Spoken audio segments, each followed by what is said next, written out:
जिस वक्त ऐसा हुआ याद रखिएगा उस वक्त स्पेन और सिसिली दोनों खतरात में घिर जाएंगे। मेरा अपना अंदाज़ा है कि ट्यूनिस मुझसे छीनने के बाद वो यूं ही नहीं बैठेगा। फिर वो बेकार बैठने का आदी भी नहीं है। शायद बेकार बैठने से उसे खारिश होना शुरू हो जाती है। अब वो किसी न किसी मुहिम का आगाज़ लाजमी करेगा। मेरे ख्याल में इस वक्त उसके सामने अफ्रीका की सरजमीनों में 2-3 मुहिमों से ज़्यादा नहीं है।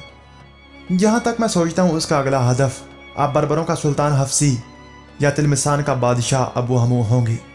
इन दोनों कौतों को बारी बारी मती और फर्माबरदार करके खैरुद्दीन बारबरूसा उन्हें अपने सामने घुटने टेकने और सर झुकाने पर मजबूर कर देगा। इसके बाद बाकी कबाल सुगरा का एक छोटा सरदार अहमद बिन काजी रह जाएगा और उसकी खैरुद्दीन बारबरूसा के सामने कोई अहमियत ही नहीं है। उसे तो खैरुद्दीन बारबरूसा लम्हों में उड़ा कर रख देगा। एक बात याद रखिएगा, जिस रोज़ खैरुद्दीन बारबरूसा ने बर्बरों के सुल्तान हफ्सी तिलमसान के हुक्मरान अबू हमू को अपने सामने जेर कर लिया, इसके बाद खैरुद्दीन बारबरूसा के सामने सिर्फ एक ही सवालिया निशान रह जाएगा और वो अफ्रीका में आपका सालार मोनकैड होगा।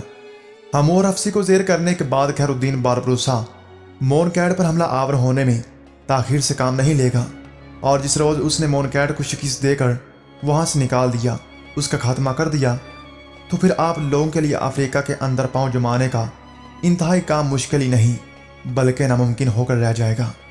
अपने इन्हीं तजुर्बात की बिना पर मैं आपसे गुजारिश करने आया हूँ कि आप अफ्रीका की तरफ ध्यान दें। आपके पास बहुत बड़ी कुव्वत है। खैरुद्दीन बारबरूसा पर हमला आवर हूँ। आपके तहत 7 मुल्क हैं जहाँ से आपको कुमुक और रसद मिल सकती है।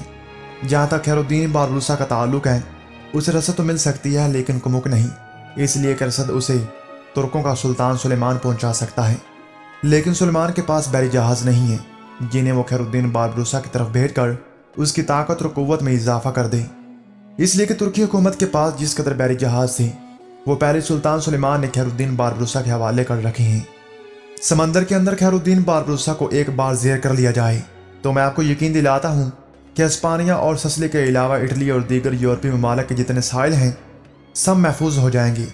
किसान जब खामोश हुआ तब उसकी तरफ गौर से देखते हुए चार्ल्स कहने लगा, तुम्हारा कहना बिल्कुल दुरुस्त है। उसके हाथों हमारे अमीरुल बहर दोरिया की शिकस्त से हमें इतना नुकसान नहीं हुआ जितना नुकसान उस खैरुद्दीन बारबरूसा ने इटली के साली शहरों पर हमला आवर होकर वहां लूट मार करते हुए पहुंचाया। उसने एक नहीं अनगिनत शहरों को लूटा। बड़े बड़े पुराने और कदीम खजानों को उसने अपने बहरी जहाज़ों में मुंतकिल कर दिया और अगर ये खजाने उसने तुर्की के सुल्तान की तरफ नहीं भिजवा दिए, अलजायर ही में किसी जगह महफूज कर रखे हैं, तो हम उससे छीन कर रहेंगे। इटली के साहिली शहरों की लूट मार और तरकेताज और बर्बादी से बढ़कर उसने हमें कई नुकसानात पहुंचाए। अभी हाल ही में उसने नई दुनिया से आने वाले काफिलों को लूटा। ये 2 मुतहिदा काफिले थे, एक हमारा और एक इंग्लिस्तान वालों का। मगरब के दूर अफ्तादा समंदरों के अंदर उसके सलार उसके मलाह उन बहरी काफिलों पर हमला आवर हुए। नई दुनिया से आने वाले सारे मलाहों को उन्होंने मौत की घाट उतार दिया। जिस कदर सामान और दौलत से भरे हुए उनके पास जहाज़ और कश्तियाँ थीं, सबको वो हाँकते हुए अपने मस्कन की तरफ ले गए। यहाँ तक कहने के बाद चार्ल्स रुका, फिर सोचा, फिर अपनी बात को आगे बढ़ाते हुए वो कह रहा था, अगर बारबरूसा खुले समंदर के अंदर इस तरह हमें नुकसान पहुँचाता रहा और किसी ने भी उसकी परवाह ना की और उसकी राह ना रोकी, तो अनकरीब वो वक्त आएगा कि सिर्फ स्पेन ही नहीं बल्कि दूसरे बहुत से यूरोपीय ममालिक की माइशत को तबाह बर्बाद करके रख देगा। इस वक्त दुनिया में 2 बड़े खतरात उठ रहे हैं, एक खुशकी पर तुर्कों का सुल्तान सुलेमान, दूसरा समंदर के अंदर खैरुद्दीन बारबरूसा और उसके साथी। चार्ल्स मजीद कुछ कहना चाहता था कि इस मौका पर एहसान बोल उठा। चार्ल्स को मुखातिब करके कहने लगा, मैंने सुना है कि गुज़श्ता महीनों में आप और फ्रांस के बादशाह के दरमियान जो जंगें हुई उसके नतीजे में आपने फ्रांस को शिकस्त देकर फ्रांस के बादशाह फ्रांसी अव्वल को गिरफ्तार कर लिया और इस वक्त वो आपके यहाँ जिंदान में बंद है। लम्हा भर के लिए चार्ल्स ने बड़े गौर से हिसान की तरफ देखा, फिर तासुब भरे अंदाज में कहने लगा, यकीनन ऐसा ही था। हालात क्योंकि एकदम पलटा खाने लगे थे, इसलिए हमने फ्रांस के बादशाह फ्रांसी अव्वल को जिंदान से निकाल कर आज़ाद कर दिया है। अब वो वापस फ्रांस जा चुका है। हुआ यूँ कि जब हमने फ्रांसी अव्वल को अपने यहाँ जिंदान में डाला तो उसकी माँ ने सुल्तान सुलेमान की तरफ एक कासद भिजवाया और उसे खत भी लिखा जिसमें फ्रांस के बादशाह की माँ ने इल्तमास की थी कि उसके बेटे को जो कि हमने जिंदान में डाल दिया है, लिहाजा उसको रिहा किया जाए। इस मौका पर हमें अपनी मुमलकत के लिए खतरात उठते दिखाई दिए। वो इस तरह के, अगर उस खत के जवाब में तुर्कों का सुल्तान हरकत में आ जाता, फ्रांस में दाखिल हो जाता, तो फ्रांस की कुव्वत को भी अपने साथ मिलाने के बाद इटली को रोनता हुआ जब वो आगे बढ़ता, तो मैं समझता हूँ हम उसे स्पेन में दाखिल होने से ना रोक सकते थे। इस तरह हम वो तबाही और बर्बादी देखते जिसका कोई तस्वुर भी नहीं कर सकता। अब चूंकि हमने फ्रांस के बादशाह को रिहा कर दिया है, तो हमें उम्मीद है कि तुर्कों का सुल्तान सुलेमान हमारे खिलाफ कोई कार्रवाई नहीं करेगा। लेकिन अब उसके सामने एक हदफ है और वो हंगरी है। हंगरी का बादशाह हमारा बहनोई था और वो मुसलमानों के खिलाफ जंगों में मारा जा चुका है। अब उसके मरने के बाद हंगरी हमारा हक बनता है। इसी बिना पर मेरा भाई फ्रोलंदा, जो आसिया का बादशाह है, उसने हंगरी पर कब्जा कर लिया है। हंगरी का एक सरदार जो आवाम में मकबूल है, उसका नाम जान जापोलिया है।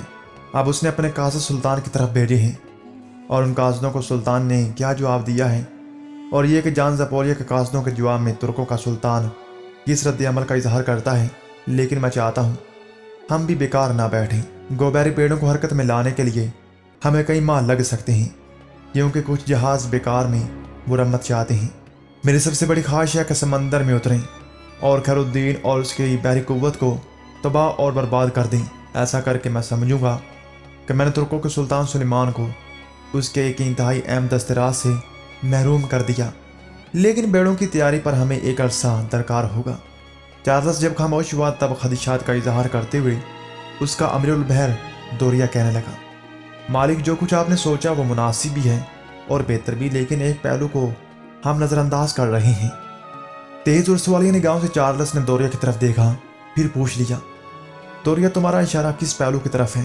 क्या समंदर के अंदर कोई और ताकत और कुव्वत भी है जो खैरुद्दीन बारबरूसा की हमायत में अचानक हम पर हमला आवर होकर हमें नुकसान पहुंचा सकती है? अगर कोई ऐसी ताकत और कुव्वत है तो उसकी निशानदेही करो, ताकि जब हम इतने मुल्कों के बैरी बेड़ों को लेकर निकलें तो हर कुव्वत को रोन कर रख दें जो आने वाले दिनों में हमारी राह की रुकावट बनने की कोशिश करें। इस वक्त हमारे सामने सबसे बड़ा और अहम हदफ खैरुद्दीन बारबरूसा है। याद रखो, अगर उस शख्स को ज़ेर ना किया गया तो ये शख्स सिर्फ अलजायर, ट्यूनस और उसके मलाका इलाकों तक महदूद नहीं रहेगा, पूरे अफ्रीका के अंदर एक बहुत बड़ी कुव्वत बनकर उठेगा। जिस रोज़ ऐसा हुआ, याद रखना, उस दिन हिस्पानिया और सिसिली दोनों का मुस्तकबिल तारीक होगा। इसके साथ ही इटली के लिए भी बेशुमार खतरात उठ खड़े होंगे। चार्ल्स जब खामोश हुआ तब दोरिया कहने लगा, मालिक, जहाँ तक खैरुद्दीन का ताल्लुक है, जब तक उसे ज़ेर नहीं करते या उसका खात्मा नहीं करते, उस वक्त तक हम महफूज नहीं हैं। खैरुद्दीन बारबरूसा को तो हमने ख़त्म करना ही है, ये तो एक अटल फैसला है। मेरा इशारा इस वक्त मुसलमानों के सुल्तान सुलेमान की तरफ है। मैं ये अंदेशा जाहिर करता हूँ कि जब हम उस मुतहिदा बैरी बेड़े को लेकर खैरुद्दीन बारबरूसा का खात्मा करने के लिए निकलते हैं, तो क्या ऐसा तो ना हो जाएगा कि मुसलमानों का सुल्तान सुलेमान अपने लश्कर को लेकर निकले और जान जापोलिया के हक में यूरोप पर चढ़ दौड़े।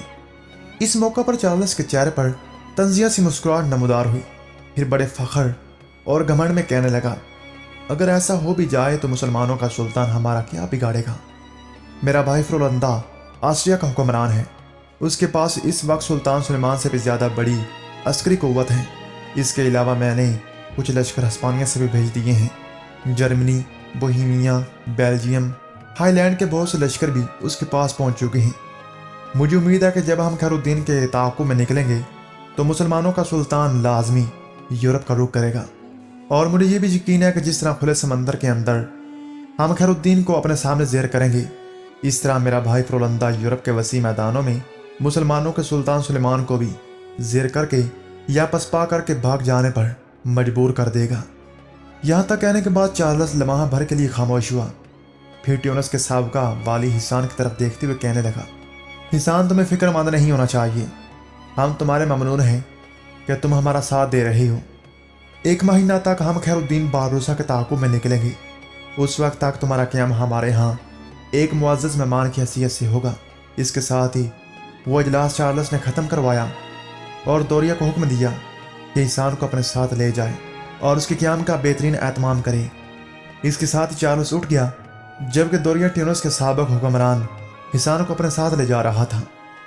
अपनी बहुत सी कश्तियों को समंदर के अंदर महफूज करने के बाद खैरुद्दीन बारबरूसा ने अपने दूसरे काम का आगाज़ किया। अपने लश्कर के साथ वो अपने मस्कन से निकला। सहरा का रुख किया। उसके सामने दो हदफ थे। पहला बर्बरों के सुल्तान हफ्सी को अपने सामने जेर करना, दूसरा तिलमिसान के बादशाह अबू हमो को मती और फर्माबरदार बनाना। साथ ही खैरुद्दीन ने कसद भेज कर अपनी दोनों मुहिमों की इतला सुगरा के कबाइल सरदार अब्दुल अजीज को भी करवा दी थी और उसे यह भी पैगाम दिया कि उसके पास जो लश्कर है उसके साथ वो निकले, सुगरा कबाइल के बागी सरदार अहमद बिन गाजी पर हमला आवर हो जाए। इस तरह सुगरा कबाइल के सरदार अब्दुल अजीज के साथ मिलकर खैरुद्दीन बारबरुसा बेयक वक्त 3 मुहिमों को सर करते हुए अफ्रीका में अपनी ताकत और क़ुव्वत को मजबूत और मुस्तहकम करने में तुल गया था। अपने मस्कन से कूच करने से पहले खैरुद्दीन बारबरुसा ने एहतियाती तदाबीर करते हुए चंद दिन पहले अपने मुखबरों को बर्बरों के सुल्तान हफ्सी और तिलमसान के हुक्मरान अबू हमो पर निगाह रखने के लिए रवाना कर दिया था। खैरुद्दीन बारबरुसा ने पहले बर्बरों के सुल्तान हफ्सी का रुख किया। अभी वो बर्बरों के सुल्तान हफ्सी की हदूद से काफ़ी दूर थे कि खैरुद्दीन बारबरुसा और उसके साथ जिस कदर सलार थे वो रुक गए। लश्कर भी पीछे रुक गया था। तलाइयागर करीब आए। खैरुद्दीन और उसके बाकी सलारों के सामने आकर रुके। फिर उनमें से एक खैरुद्दीन को मुखातिब करते हुए कह रहा था, अमीर, हम आपके लिए 2 अहम खबरें लेकर आए हैं। पहली ये कि बर्बरों के सुल्तान हफ्सी और तिलमसान के हुक्मरान अबू हमो को खबर हो गई है कि आप उन पर हमला आवर होने के लिए निकल चुके हैं। इस सिलसिले में उन दोनों ने आपके खिलाफ हस्पानी के सिपासलार मोनकैड से भी इमदाद तलब की है। मोनकैड का एक लश्कर सुल्तान हफ्सी के पास पहुंच चुका है। इस तरह अबू हमो का लश्कर भी हफ्सी के पास जमा हो चुका है। उनका तरीकाकार कुछ इस तरह होगा, तीनों लश्कर यकजा करके वो 2 हिस्सों में तकसीम करेंगे। आमिर एक हिस्सा आपकी राह रोकने के लिए और आपको जंग में मसरूफ़ रखने के लिए आपके सामने आएगा। जंग शुरू हो जाएगी और ऐन जंग के दौरान उनके लश्कर का दूसरा हिस्सा, जिसे उन्होंने घाट में बिठा दिया है, वो अपनी घाट से निकल कर आप पर हमला आवर होगा और आपके खिलाफ फ़ायदा हासिल करने की कोशिश करेगा। यहाँ तक कहने के बाद तलैयागर जब खामोश हुआ तब हल्के हल्के तबस्सुम में खैरुद्दीन बारबरुसा ने अपने करीब खड़े तरगूत हसन करसू का सनियान साले अपने बेटे हसन और दीगर सलारों की तरफ देखा और फिर तलैयागरों को मुखातिब करते हुए कहने लगा, अगर उन्होंने हमारे खिलाफ अपनी कामयाबी को यकीनी बनाने के लिए लश्कर का एक हिस्सा घात में बिठा दिया है और जो लश्कर राह रोकेगा उसकी भी, जिस लश्कर को वो घात में बिठाएंगे उसकी भी खूब खबर लूँगा। इस सिलसिले में तुम्हें फिक्रमंद नहीं होना चाहिए। यहाँ तक कहने के बाद खैरुद्दीन बारबरुसा बड़ी शफकत में आने वाले तलैयागरों को मुखातिब करते हुए कहने लगा, तुम्हारी एक खबर तो मुकम्मल हुई और मैं तुम्हारी इस खबर के मुताबिक इंतजामात भी कर लूँगा। आप दूसरी खबर कहो। वो तलैयागर बोला और मुस्कुराते हुए कहने लगा, अमीर, दूसरी खबर बहुत अच्छी है। अमीर, शायद आपको याद होगा कि मरने वाले कोको के 2 बेहतरीन सलार हुआ करते थे, अलकमा बिन सादून और इबादा बिन तमाम। तलैयागर को खामोश हो जाना पड़ा, इसलिए कि उसकी बात काटते हुए खैरुद्दीन बारबरुसा बोल उठा, मैं उन दोनों को अच्छी तरह जानता हूँ। उन दोनों ही ने हमारी हमायत करते हुए इब्न काजी को मौत की घाट उतारा था। वो दोनों आलम इस्लाम और मुसलमानों का दर्द रखने वाले हैं। कुछ अरसा बेचारे अपने दिल पर जबर करते हुए अपने ज़मीर के बागी बनकर इब्न काजी का साथ देते रहे और जब उन दोनों ने यह महसूस किया कि इब्न काजी मुसलमानों के खिलाफ आगे जाते हुए अपनी हदों से बाहर होता जा रहा है, तब उन्होंने उसके बेटे को अपने साथ मिलाया और इब्न काजी का खात्मा कर दिया। अब बोलो, तुम उन दोनों यानी इबादा बिन तमाम और अलकमा बिन सादून से मुतल्लिक क्या कहना चाहते हो? खैरुद्दीन जब खामोश हुआ तब तलैयागर ने कहना शुरू किया, अमीर, हमारे पीछे ही पीछे वो दोनों जिंदा दिल सलार एक लश्कर लेकर आ रहे हैं और वो बर्बरों के सुल्तान हफ्सी और तिलमसान के हुक्मरान अबू हमो के खिलाफ आपका साथ देंगे। ये खबर सुनकर खैरुद्दीन के चेहरे पर एक मुस्कुराहट, आंखों में एक अनोखी चमक पैदा हुई। बाकी भी सारे सलार खुशी का इजहार कर रहे थे।